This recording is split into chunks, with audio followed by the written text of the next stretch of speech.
રામન વર્ણપટશાસ્ત્ર. રામન વર્ણપટશાસ્ત્ર એ અન્ય વર્ણપટશાસ્ત્રની માફક પદાર્થના બંધારણને સમજવા માટેનું એક અગત્યનું સાધન છે, અથવા એમ કે અગત્યની પ્રવિધા છે.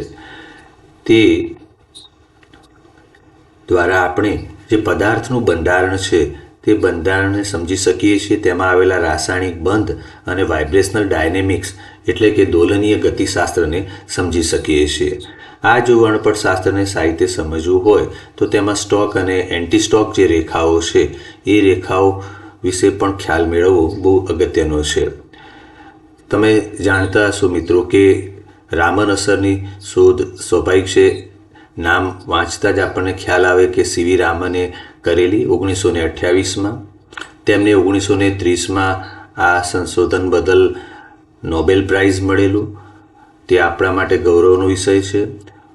માર્ચ 16, 1928ના રોજ તેમણે એમના એક વક્તવ્યમાં બહુ સરસ શરૂઆતી વાક્યો વાપરેલા. એમણે કહેલું, "I propose this evening to speak to you on a new kind of radiation or light emission from atoms and molecules." એટલે કે પદાર્થ અને વિકિરણ વચ્ચેની જે આંતરક્રિયા છે તેને ધ્યાનમાં લઈને રામન વર્ણપટશાસ્ત્રમાં અભ્યાસ કરવામાં આવે છે. આ જે અભ્યાસ કરાય છે એમાં પ્રકાશની આંતરક્રિયાની આપણે વાત કરી. તો અણુ સાથે જે પ્રકાશની આંતરક્રિયા છે એટલે કે અણુ સાથે ફોટોનની જે આંતરક્રિયા છે, તમે મિત્રો જાણતા હશો ફોટોન એટલે શું? તો પ્રકાશના નાના કણને આપણે ફોટોન તરીકે ઓળખીએ છીએ. વિકિરણના નાના કણને આપણે ફોટોન કહીએ છીએ. તો આ ફોટોનની જે પદાર્થ સાથેની આંતરક્રિયા છે એ સ્થિતિસ્થાપક પ્રકારની હોય અથવા અસ્થિતિસ્થાપક પ્રકારની હોય, એમ બે પ્રકારની હોય છે. તો જો એ સ્થિતિસ્થાપક પ્રકારની આંતરક્રિયા હશે તો એને રેલેના વિકિરણ તરીકે આપણે ઓળખીએ છીએ. પરંતુ જે અસ્થિતિસ્થાપક પ્રકારની જો આંતરક્રિયા હોય તો એને આપણે રામન અસર તરીકે ઓળખીએ છીએ. તો મિત્રો એટલું સ્પષ્ટ થયું કે પ્રકાશની આંતરક્રિયા જો અણુ સાથે અસ્થિતિસ્થાપક પ્રકારની હોય છે તો તેને આપણે રામન અસર તરીકે ધ્યાનમાં લઈએ છીએ. સ્થિતિસ્થાપક આંતરક્રિયા અને આપણે સ્થિતિસ્થાપક વિખેરણ પણ કહી શકીએ. તો એને આપણે રેલેના વિખેરણ તરીકે વિચારીએ છીએ. ટૂંકમાં રેલેનું વિખેરણ અને રામન વિખેરણ, આમ બે પ્રકારના વિખેરણ આપણે અહીંયા સમજીએ છીએ. તમે આ સ્લાઇડમાં એના વિશે વિશેષ વિગતો જોઈ શકો કે જ્યારે પદાર્થ પર પ્રકાશનું વિકિરણ આપાત થાય છે ત્યારે એનું વિખેરણ થતું હોય છે. વિખેરણ માટે પ્રકીર્ણન શબ્દ પણ વાપરવામાં આવે છે. તો આ જે વિખેરિત વિકિરણ છે એ મૂળ વિકિરણ જેટલી જ ઉર્જા ધરાવતું હોય. એટલે કે બંને વિકિરણો, કયા બે વિકિરણો? આપાત વિકિરણ અને વિખેરિત વિકિરણ. બે વિકિરણો છે મિત્રો. આપાત થયેલું વિકિરણ અને વિખેરિત વિકિરણ, બંનેની ઉર્જાને આપણે ધ્યાનમાં લઈએ છીએ. જો બંનેની ઉર્જાઓ સરખી હશે તો એ રેલેનું વિકિરણ થયું. પણ બંનેની ઉર્જાઓ જો જુદી જુદી હશે, એટલે કે હવે જુદી જુદી ઉર્જા કઈ રીતે થઈ શકે? તો સમજો મિત્રો કે મૂળ ઉર્જા કરતાં મળતી ઉર્જામાં ઘટાડો થાય અને મૂળ ઉર્જા કરતાં મળતી ઉર્જામાં વધારો થાય. આ બે જે રીતો છે એના દ્વારા ઉર્જામાં ફેરફાર થઈ શકે. તો એ આપણને રામન સ્કેટરિંગ એટલે કે રામન પ્રકીર્ણન સૂચવે છે.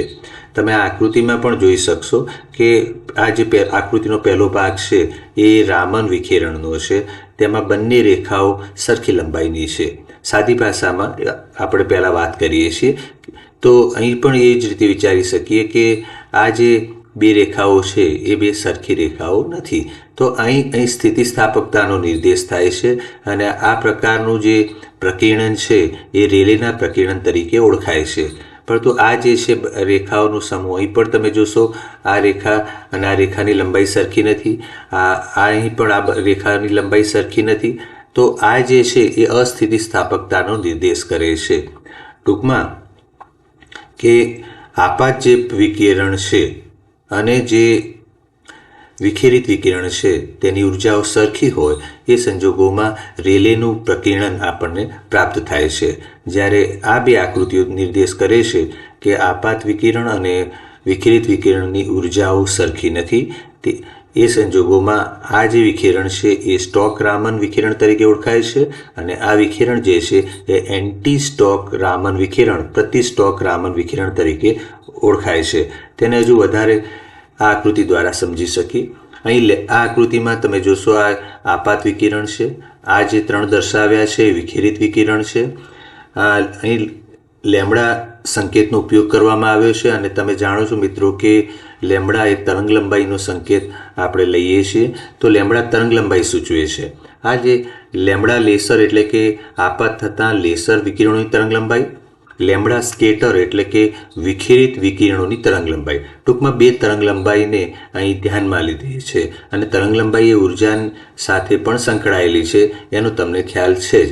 તો તરંગ લંબાઈના સંદર્ભમાં કહીએ કે જો પદાર્થ પર અણુ પર લેમ્બડા લેસર તરંગ લંબાઈનું વિકિરણ આપાત થાય અને જે વિખેરિત વિકિરણ પ્રાપ્ત થાય છે તેની તરંગ લંબાઈ જો મૂળ વિકિરણ કરતાં વધારે હોય તો સ્ટોક પ્રકારનું રામન વિખેરણ આપણને પ્રાપ્ત થાય છે. એટલે કે lambda scatter is greater than lambda laser હોય તે સંજોગોમાં જે સ્કેટરિંગ થાય છે it is known as Stokes Raman scattering. હવે બીજો વિકલ્પ વિચારીએ કે જો વિખેરિત વિકિરણ છે લેમ્બડા સ્કેટર એની તરંગ લંબાઈ મૂળ લેસર વિકિરણ છે એની તરંગ લંબાઈ કરતાં ઓછી હોય, એટલે કે lambda scatter is less than lambda laser, એ સંજોગોમાં the scattering which happens here is known as anti stoke scattering. એટલે કે અહીં આગળ જે પ્રકીર્ણન થાય છે તે એન્ટી સ્ટોક પ્રકારનું હોય છે. એન્ટી સ્ટોક પ્રકારના જે પ્રકીર્ણન છે એમાં lambda scatter is less than lambda laser.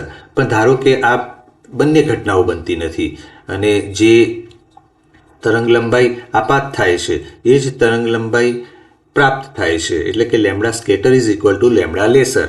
તો આ સંજોગોમાં ઉર્જાનો કશો ફેરફાર થતો જ નથી મિત્રો. અને હવે તમે સમજી ચૂક્યા હશો કે એને આપણે રેલેના પ્રકીર્ણન અથવા રેલેના વિખેરણ તરીકે ઓળખીએ છીએ. તો ટૂંકમાં રામન વર્ણપટ શાસ્ત્ર સમજીએ ત્યારે આપણે રેલેનું વિખેરણ સમજીએ છીએ અને એના પછી તરત જ એના સંદર્ભમાં સ્ટોક અને એન્ટી સ્ટોક પ્રકારનું પ્રકીર્ણન સમજીએ છીએ.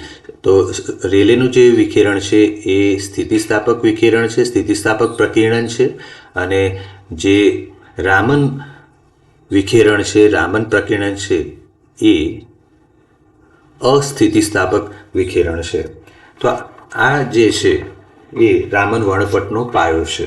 ટૂંકમાં અણુ સમાન પ્રારંભિક કંપન લેવલમાં પાછો આવે. અણુ જે છે એ સમાન પ્રારંભિક કંપન લેવલ છે, વાઇબ્રેશનલ લેવલ છે, એમાં પાછો આવે છે, એ રેલેનું વિખેરણ છે. જ્યારે અણુ ઊંચા કંપન લેવલમાં પાછો આવે છે એ સ્ટોક રામન વિખેરણ છે. અને અણુ પહેલેથી જ ઉત્તેજિત અવસ્થામાં હોય અને પછી ઉત્તેજિત થઈને પાછો મૂળ એટલે કે પ્રારંભિક અવસ્થામાં પાછો આવે ત્યારે એને આપણે એન્ટી સ્ટોક વિખેરણ કહીએ છીએ. અને અહીં અણુ પહેલેથી જ ઉત્તેજિત હોય છે. અહીં સ્વાભાવિક છે કે પ્રકાશનું વિકિરણ એ શક્તિ ગુમાવે છે. અહીં શક્તિનો કોઈ ફેરફાર થતો નથી. તો આ રેલેનું વિખેરણ, આ સ્ટોક વિખેરણ, આ એન્ટી સ્ટોક વિખેરણ અને આ બંને વિખેરણને આપણે રામન વિખેરણ તરીકે ઓળખીએ છીએ. Thank you.